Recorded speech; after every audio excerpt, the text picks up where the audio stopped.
మహిళల స్థితిగతులు బాగుపడినదే సమాజం అభివృద్ధి చెందదు. ఏ పక్షైనా ఒక్క రెక్కతో ఎగురులేదు. స్వామి వివేకానంద చెప్పిన మాటలే ఇవి. కానీ ఈ మాటలను ఎంతమంది అర్థం చేసుకున్నారు?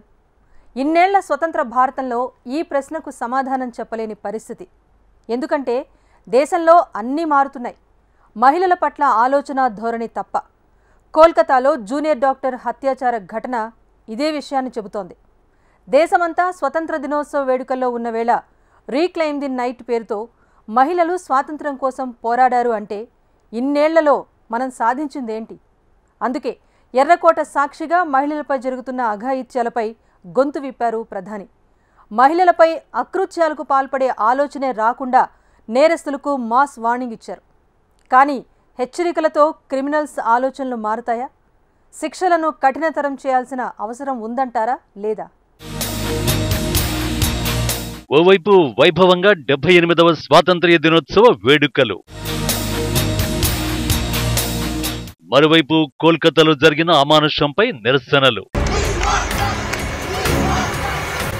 ఎర్రకోట సాక్షిగా హెచ్చరిక క్రిమినల్స్ ను మారుస్తుందా? महिलाओं पर अत्याचार की घटनाएं घटती हैं, ऐसा पाप करने वालों को भी डर पैदा हो कि फांसी पर लटकना पड़ता है. ఎత్ర నార్యస్తు పూజ్యంతే రమంతే తత్ర దేవత అని ఆర్యోక్తి.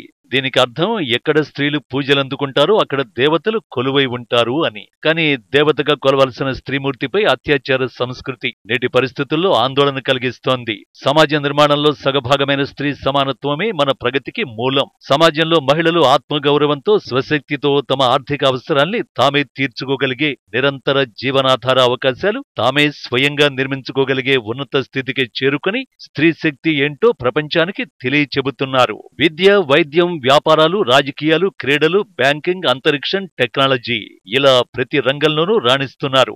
రంగం ఏదైనా ఉన్నత శిఖరాలను చేరుకుని పురుష శక్తికి తామేమీ తీసిపోమని చాటి చెబుతోంది స్త్రీ శక్తి.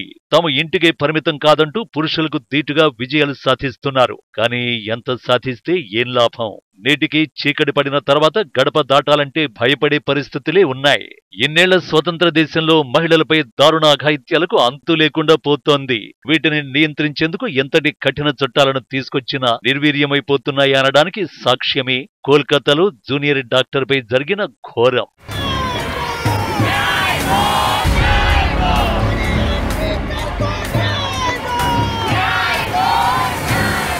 Reclaim the night. భారత్కు స్వాతంత్ర్యం వచ్చిన అర్ధరాత్రి కోల్కతా వీధుల్లో జరిగింది ఇదే.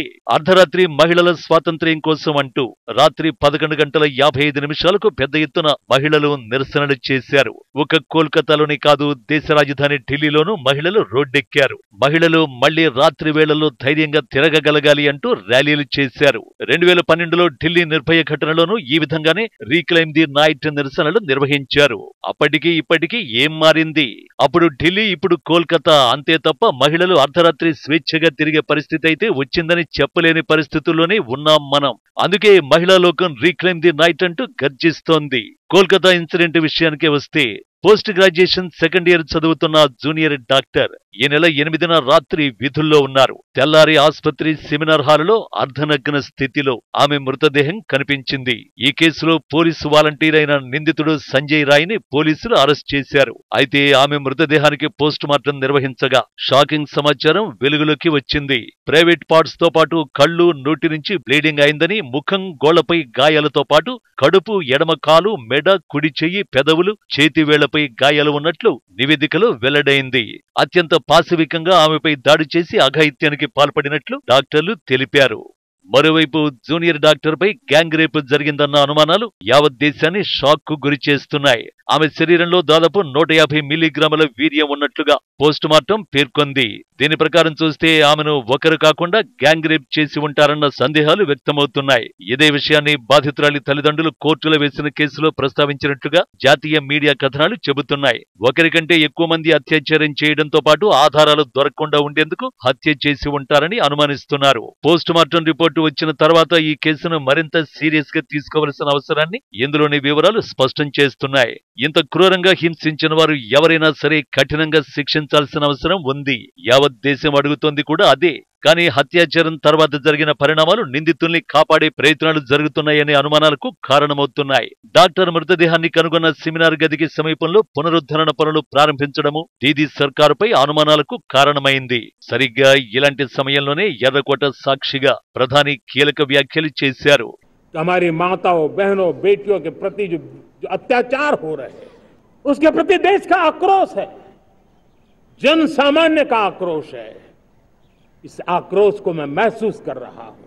इसको देश को, समाज को, हमारी राज्य सरकारों को गंभीरता से लेना होगा. राक्षसी कृत्य करने वालों को जल्द से जल्द कड़ी सजा हो. वो समाज में विश्वास पैदा करने के लिए जरूरी है कि जिनको सजा होती है उसकी व्यापक चर्चा हो, ताकि ऐसा पाप करने वालों को भी डर पैदा हो कि ये पाप करने की हालत ये होती है कि फांसी पर लटकना पड़ता है. ఈ రోజు ఎర్రకోట మీద నుంచి నా బాధను చెప్పాలనుకుంటున్నాను. ఒక సమాజంగా మన తల్లులు, అక్కా చెల్లెళ్లు, కూతుళ్లపై జరుగుతున్న అకృత్యాల గురించి సీరియస్ గా ఆలోచించాలి. మహిళలపై జరిగే నేరాలను త్వరితగతిన విచారించాలి. పైశాచిక చర్యలకు పాల్పడే వారిని కఠినంగా శిక్షించాలి. స్త్రీలపై అకృత్యాలకు పాల్పడితే ఉరిశిక్ష పడుతుందనే భయం నేరస్తుల్లో రావాలి. ఇది ఎర్రకోట సాక్షిగా మోడీ మాటలు. ఇదే సమయంలో దేశంలో ఎక్కడైనా అత్యాచార ఘటనలు జరిగితే మీడియా హైలైట్ చేస్తోందని ప్రధాని చెప్పారు. దోషులను కఠినంగా శిక్షిస్తే అంత ప్రాధాన్యత ఇవ్వడం లేదన్నారు. నిందితులకు కఠిన శిక్ష పడ్డ సందర్భాలకు ప్రచారం జరిగితే నేరస్తుల భయం పుడుతుందన్నారు. రాష్ట్రాలు మహిళల భద్రతకు హామీ ఇవ్వాలని పరోక్షంగా దీదీ సర్కార్ను టార్గెట్ చేశారు. కానీ ప్రధాని చెప్పినట్లు ప్రచారాలతోనే నేరస్తుల ఆలోచనలు మారుతాయంటే అది జరగని పని. దారుణమైన నేరాలు జరిగినప్పుడు అంతే వేగంగా విచారణ జరిపి నిందితుల్ని కఠినంగా శిక్షిస్తే ఈ పరిస్థితులు ఉండవు. కానీ మన దేశంలో అలా జరగటం లేదనేది కాదనలేని నిజం. నిందితులు దొరికినా ఎప్పుడు శిక్ష పడుతుందో చెప్పలేని పరిస్థితి. 100 మంది నేరస్తులు తప్పించుకున్నా పర్వాలేదు, ఒక నిర్దోషికి శిక్ష పడకూడదనే మన విధానాలే అందుకు కారణం. అన్ని కేసుల్లోనూ వేగవంతమైన విచారణ కష్టమే కావచ్చు. కనీసం కోల్కతా వంటి దురాఘాతాలు జరిగినప్పుడైనా ఇమీడియట్ యాక్షన్ ఉంటే క్రిమినల్స్ లో మోడీ చెప్పిన భయం పుడుతుంది. అలా జరిగిన రోజే అర్ధరాత్రి స్త్రీలు ధైర్యంగా అడుగు బయట పెడతారు.